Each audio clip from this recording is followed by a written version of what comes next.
So hey everyone, as we all know, Samsung releases a fan edition version of its flagship S series smartphones every year. Last time they were little late with the S21 Fe due to a chip shortage, but now they have finally released the S22 series and many people including me are looking forward to the S22 Fe. And there was an interesting rumor on the horizon. Several rumors have surfaced in recent weeks indicating that Samsung is planning to equip the Galaxy S22 Fe with MediaTek's flagship Dimensity 9000 processor. However, several leakers stated that this would not be the case, then don't think we will receive the S22 Fe with the Snapdragon 8 Gen 1 processor. Samsung's flagships in the United States and China are normally powered by a premium Qualcomm Snapdragon processor, while the rest of the world gets the company's own Exynos processor. According to a study from last year, Samsung's Exynos chips powered nearly 20% of its Galaxy phones and the company wanted to increase that to 60%. After the Exynos 2200 was shipped to fewer places than before, Samsung may power the S22 Fe with the Exynos 2200 for many regions. When it comes to the Exynos 2200, while benchmarks have shown that the Exynos 2200 falls slightly behind the Snapdragon 8 Gen 1 in peak performance, a recent test have offered a good look at the real-world gaming performance of Samsung's current flagship chipset.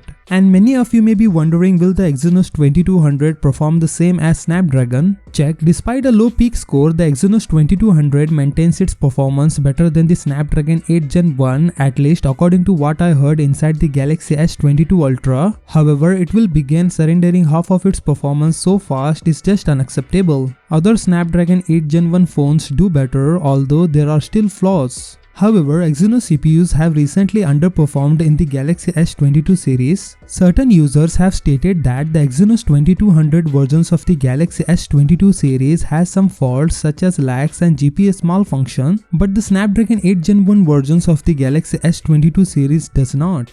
And also, the Exynos 2200 processor with the AMD graphics will not provide you with the record-breaking frame rate when gaming. It will compensate with performance, stability and economical power drain, which will affect your phone's battery life when playing intensive 3D games. For its high-end flagship devices, Samsung has traditionally used a dual-chip strategy, often employing Qualcomm Snapdragon processor in Asia and its own Exynos chip in Europe. However, according to this source, the likelihood of the S22 Fe having Exynos 2200 is strong. As things currently stands, it would be remarkable if the Galaxy S22 Fe arrived with anything other than Snapdragon 8 Gen 1 or Exynos 2200. So what do you think? Should S22 Fe come with the Exynos or Snapdragon CPU? Let me know your thoughts in the comment section below. With that said, subscribe if you like and I will see you in the next one.